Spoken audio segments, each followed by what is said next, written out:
twitch.tv/Diamondflavor. Of course, the big one is a Spider-Man here.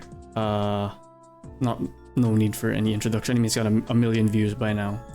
So I just want to see what the new features will be. It's coming out in October 20, yeah. So this is probably the biggest release for October. Very excited. The first game was a fucking amazing game when it came out. So this has been quite a while since that came out. I actually haven't played the Miles Morales game yet. I heard it was still good, but obviously not as good as the full-fledged Spider-Man game. It's kind of like a big DLC, people said. But still pretty cool to play as Miles. Obviously, he has his own like power set, his own style of fighting, his own gameplay, right? So I'm really excited to see, at least from the trailer, the first one that they did, the first big trailer they did. You can kind of switch between them, I think, or I don't know how they'll do. Maybe branching storylines for both of them. But yeah, I'm just excited to see like what else they've added to the game.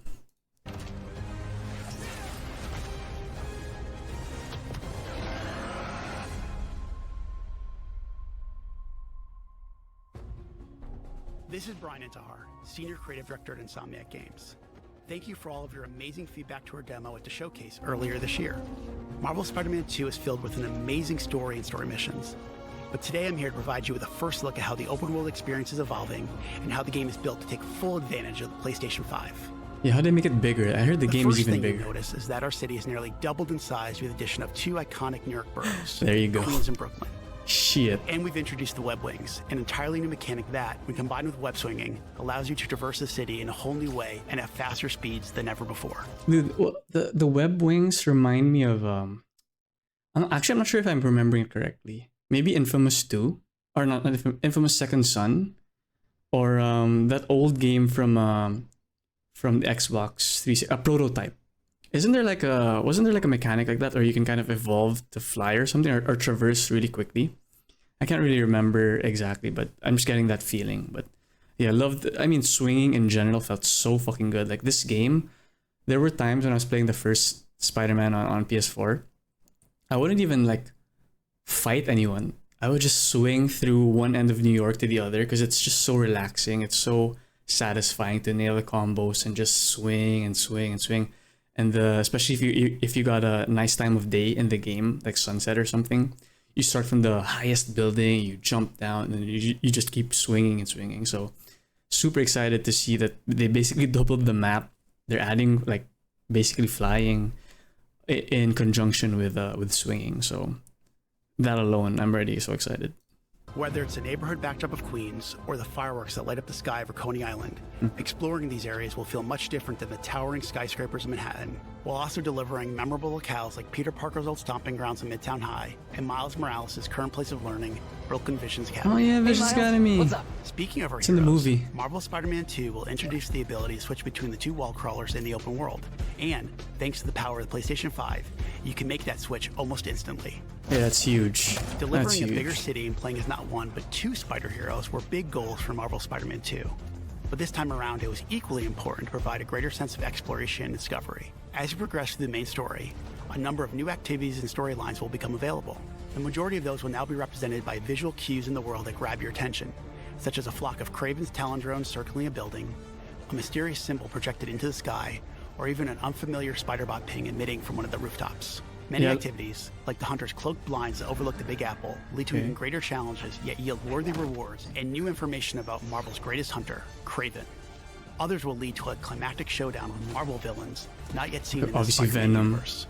I think Mysterio is going to be in this game, actually. New AR tech in the lenses of their masks, providing a quick glimpse of activities already discovered, or helping locate new ones yet to be revealed. You can always refer to the upgraded Friendly Neighborhood Spider-Man app to quickly track nearby areas of interest. It's so funny that their own built-in app. Incoming requests from those who call Marvel's New York home. Some will ask for either spider hero to help, while others, like the students of Brooklyn Visions calling upon Miles, will require you to put on the mask of a specific hero. All these activities, including crimes you stop from the game's various enemy factions, also now feed into the new District Progress system, which even provides more rewards and unlocks our brand new fast travel system.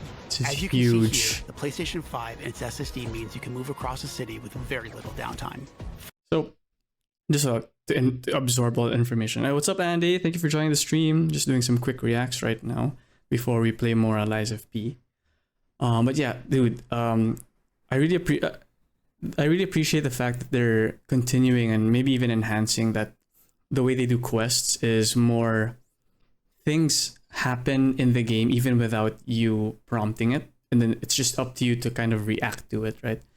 I say this because it reminds me of why Baldur's Gate 3 is so engaging. You know, I'm still basically stuck in Act 1, right? And I'm not really a completionist gamer, but something like Baldur's Gate 3, the way the quest design works is that, you know, things just happen as you go explore the world. And then instead of having a quest marker, you know, like a exclamation point and an NPC, you know, you're more enticed to explore and engage with the content because it feels more immersive and organic in that way. So with a game like Spider-Man, you know, them saying all those different things that, you know, I mean, obviously you have your markers here, but there was those robots that were flying around, or was it like the invisible like wall all of a sudden showing up? Obviously you have your bigger gamey markers here, but it's still a video game, right? But I like the shift in focus to more of these environmental moments that can happen, so that you can just choose to organically react to it in the moment, right? So very cool for the immersion, and you know, gameplay wise, it's also fun, right? You're just kind of swinging around. It makes you feel like Spider-Man.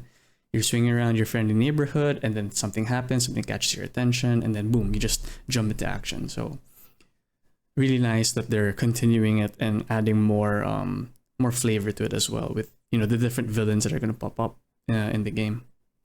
Okay, so where did I stop? I think here, right? Little downtime. Finally, the more city you explore and the more activities you complete, the more ways you'll be able to customize your spider hero. This Obviously. includes mastering additional combat abilities and traversal skills. All right, here we go. Acquiring and improving gadgets. Here we go. Upgrading through the new suit tech system, and of course, unlocking additional spider suits. The spider and we're suits, talking lots and lots of suits. I think it's like a Marvel Spider-Man 70 2 will suits. feature over 65 suits from There the we go. comics, movies, and multiple original designs. That's And thanks to huge. the all-new suit style system, you'll now have more than 200 different ways to outfit your friendly neighborhood Spider-Man. Damn it, I want to see that again. Style system, you'll now have more than 200 different ways to outfit your friendly neighborhood Spider-Man. Damn, this white one is sick, actually, and this black one too. Well, this kind of looks like Blue Beetle from a DC. The classic On Spider-Man. behalf of Insomniac Games, we couldn't be more excited about what this expanded city has to offer, and all It's the new ways $29.99. you'll experience Marvel's New York. We look forward to seeing you swinging around in Marvel Spider-Man 2 when it launches October 20th, only on PlayStation 5. October 20th. Yep. There it is, boys. Another banger game for October. October's the busiest month for video games. Alright. Yep. Obviously, I wasn't going to be disappointed. You know, it's just more of what's amazing from the original Spider-Man from a PS4. Insomniac is goated. You know, that suit system, they could have easily made some bullshit monetization, paywalling everything, you know, microtransaction bullshit, things like that. But no, you buy the game, you play the game, you unlock the suits, just as God intended. You know, classic video game design. And you know, it's simple. That's what we want. You know, you don't have to nickel and dime us to death. Just make a good game, and people will buy it.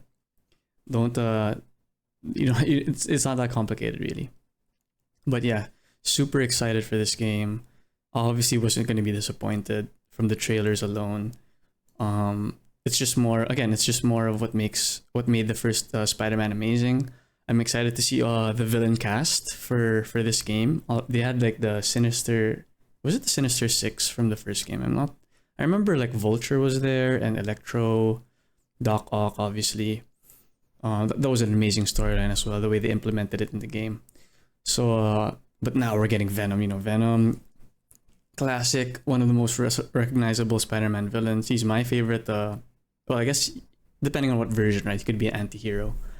But I think, yeah, again, I said it earlier, I think Mysterio is going to be here, and then we have Kraven the Hunter. You know, very interesting choice of a villain. I wish my friend Jaime was in chat to give us more insight into the Spider-Verse. Essentially, my friend Jaime is a huge fan of Spider-Man.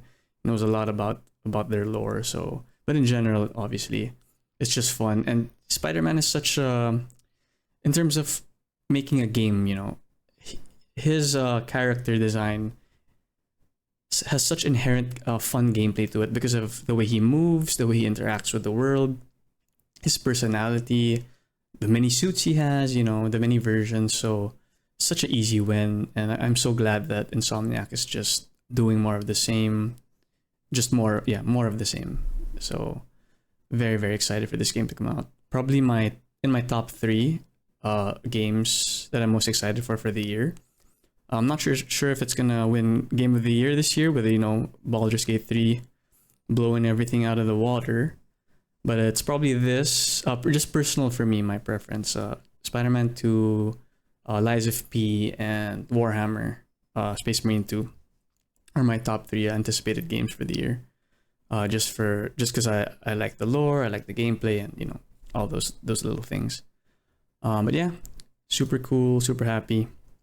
So many gaudy contenders. This is a good year. We are eating good this year, thank God.